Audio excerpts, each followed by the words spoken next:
Ya hemos hablado un poco de los diferentes aspectos principales que nosotros necesitábamos saber para empezar a hablar de los instrumentales espectroscópicos, así que ya podemos empezar a describir un poco cuáles son los componentes principales de todos estos equipos. No estamos hablando en este momento específicamente de la absorción atómica, en general estamos hablando.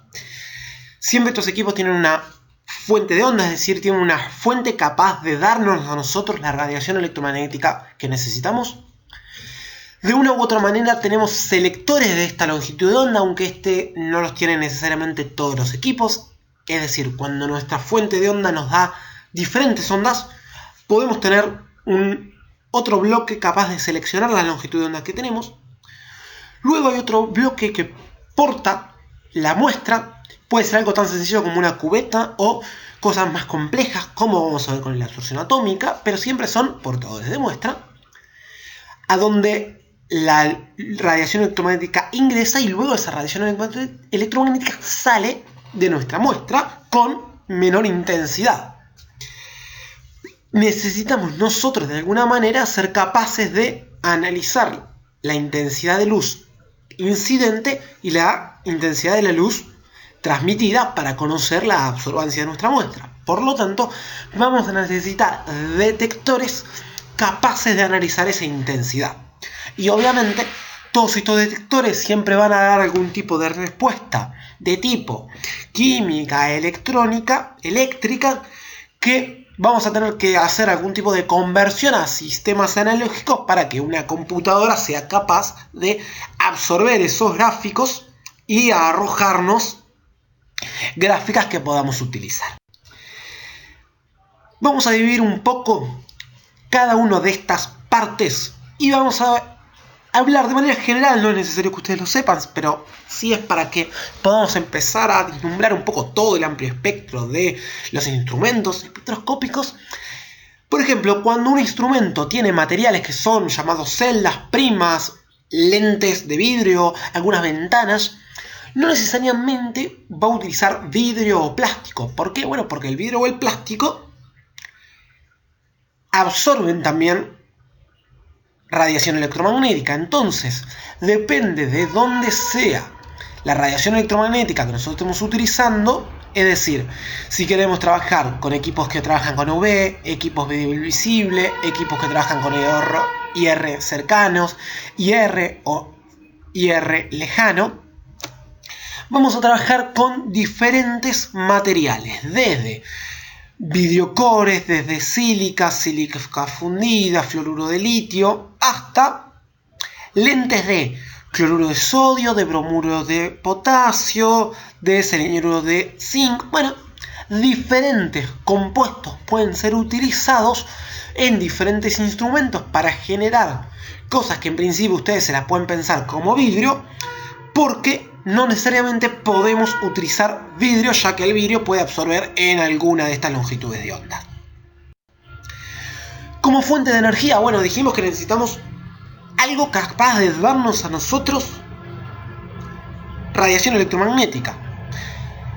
Una idea, por ejemplo, podrían ser las lámparas que nosotros tenemos en nuestra casa, que son las lámparas llamadas lámparas de filamento, donde hay una luz blanca o amarilla. Esas son lámparas de tipo continua. ¿Por qué se llaman lámparas continuas? Bueno, son lámparas que, de la misma manera que habíamos hablado de espectros continuos y de líneas o de banda, es que una fuente de energía continua nos da un continuo de ondas dentro del espectro electromagnético. No nos da ondas de una sola longitud de onda, de una sola energía, sino que nos da todo un amplio espectro de ondas de diferentes energías y de manera continua.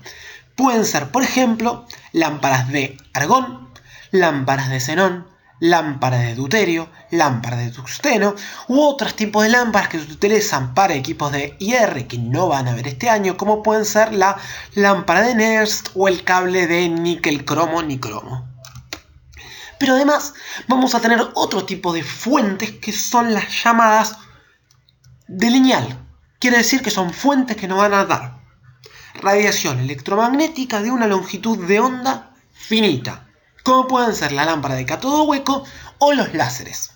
¿Esto quiere decir que nos va a dar una sola longitud de onda? No, Primero que nada, recuerden que una sola longitud de onda no existe, sino que hablamos de bandas, es decir, un continuo muy chiquito dentro del espectro y que entonces en realidad es considerado una línea con un ancho de banda, una banda.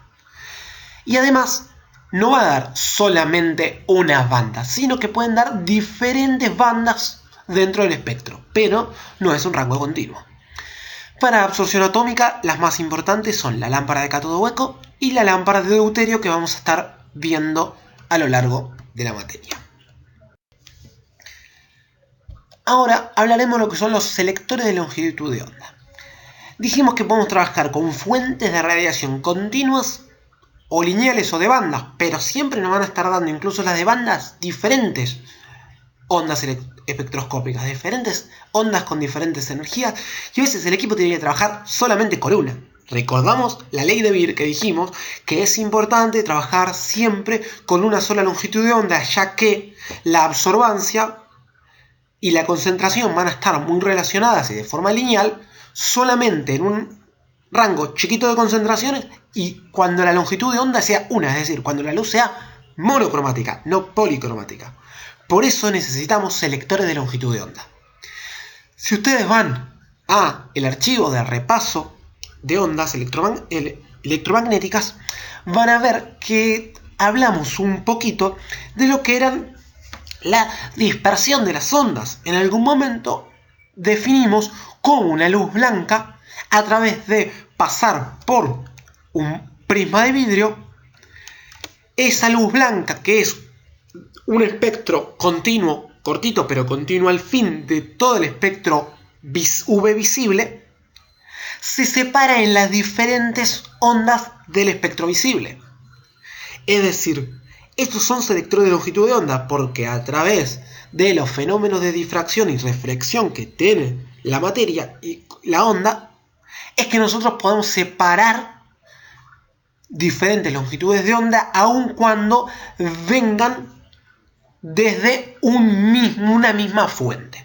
Por eso es que tenemos selectores de longitud de onda de diferentes características. Podemos tener prismas de fluoruro, prismas de sílice fundida, prisma de vidrio, de cloruro de sodio, de bromuro de potasio, pero siempre son diferentes prismas como los que dibujamos en el archivo de repaso. Y otros son los filtros de vidrios, filtros de interferencia. Todos estos selectores se van a utilizar en diferentes tipos de equipos. No se preocupen hasta ahora, vamos simplemente nosotros a trabajar y a explicar más adelante los selectores de longitud de onda que vayamos a utilizar. No todos. Esto es simplemente un inicio a los selectores de longitud de onda. Finalmente, dijimos, siempre se necesitan detectores capaces de analizar la intensidad de corriente, la intensidad de luz incidente y transmitida. Dentro de todos los equipamientos que son posibles para utilizar, existen platos fotoeléctricos, fototubos, tubos fotomultiplicadores, fotoceldas, fotodiodos, termocuplas, fotoconductores, celdas fotoeléctricas, una cantidad de equipamiento impresionante que no vamos a ver, que existe y se utiliza dependiendo del equipo, ¿sí?